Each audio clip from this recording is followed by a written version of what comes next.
Hi friends, Assalamu alaikum.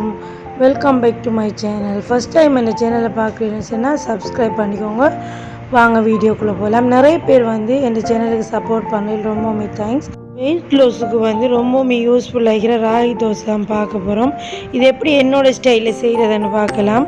நீங்கள் ஒரு measuring cup ஒன்று வச்சுக்கோங்க. அதில் 2 கப் ராகி, 1 கப் உளுந்து, 1 கப் அரிசி. இதான் மெஷர்மெண்ட். நீங்கள் 1 கப் ராகிக்கு 1 கப் உளுந்து, 1 கப் அரிசி எடுக்கலாம். பச்சை அரிசி எடுக்கலாம். நான் இன்றைக்கி பாஸ்மதி அரிசி எடுத்துக்கேன். நீங்கள் சம்பா எல்லாம் எடுக்கலாம். இதை நான் 5-6 தரம் நல்லா கழுவி எடுத்துக்கணும். இதே மாதிரி நல்லா கழுவி எடுத்ததுக்கு பிறகு சரி 5 மணித்தியாலம் இதை நல்லா ஊற வைக்கணும். அப்போ தான் தோசை சரியாக வரும். இப்போ பாருங்கள், 5 மணித்தியாலம் நல்லா ஊற இருக்கி.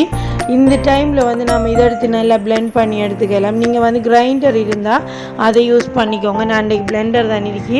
அதில் நல்லா தண்ணி தெளித்து, இதே தண்ணி ஊற வச்சு தண்ணியை தெளித்து நல்லா பிளெண்ட் பண்ணி எடுத்திருக்கேன். உங்களுக்கு இப்போ பார்த்த வழங்கும் நல்லா பிளெண்ட் ஆகி வந்திருக்கு. இதே மாதிரி பிளெண்ட் பண்ணி எடுத்துக்கோங்க.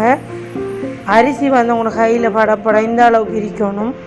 அப்போ தான் உங்களுக்கு நல்லா வரும் தோசை. நீங்கள் நார்மலாக செய்கிற தோசையை விட இந்த ராகி தோசை ரொம்பவுமே டேஸ்ட்டாகவும் இருக்கும், சாப்பிட்றதுக்கு நல்லாவும் இருக்கும். ட்ரை பண்ணி பாருங்கள். இப்போ நான் ஒரு சில்வர் ஏனத்தில் தான் இதை ஓவர் நைட் புளிக்க வைக்க போகிறேன். கையால் நல்லா இதை மாதிரி பிளெண்ட் பண்ணி விட்டால் தான் உங்களுக்கு டக்கனை புளிக்கும். சில்வர் ஏனமங்க போல் அதுவும் டக்கனை உங்களுக்கு புளிக்கும். இதை ஓவர் நைட் வச்சது அப்புறம் உங்களுக்கு எடுத்து காட்டுறேன். காலையில் பாருங்கள் எவ்வளோ அழகாக புளிச்சு வந்திருக்கேன். இதை நீங்கள் உடனே இட்லி செய்யலாம், அழகாக வரும் உங்களுக்கு. நான் இன்றைக்கி இதில் 3 கரண்டி மாவு எடுத்து தோசை தான் ஊற்ற போகிறேன். எனக்கு இட்லியை விட தோசை தான் ரொம்பவுமே பிடிக்கும். அதால் நான் தோசை செய்ய போகிறேன். இதுக்கு தேவையான அளவு உப்பு, 1 டீஸ்பூன் சீனி, அதோட கொஞ்சமாக தண்ணி சேர்த்துக்கோங்க.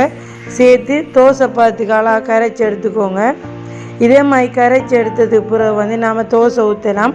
நான்ஸ்டிக் பேனை அடுப்பில் வச்சு நல்லா ஹீட் ஆனதுக்கு பிறகு நல்லா பேன் ஹீட் ஆகணும். அது பிறகு நம்ம தோசை ஊற்றி எடுக்கலாம்.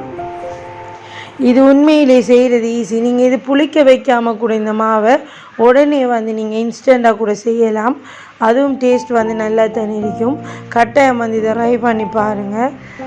பிரேக்ஃபாஸ்ட்டுக்கு ரொம்பவுமே ஹெல்த்தியான ஒரு டிஷ் தான் இது.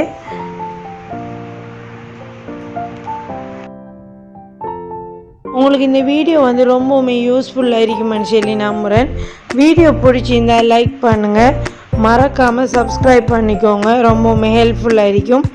இன்னும் ஒரு வீடியோவில் சந்திக்கலாம். தேங்க்ஸ் ஃபார் வாட்சிங்.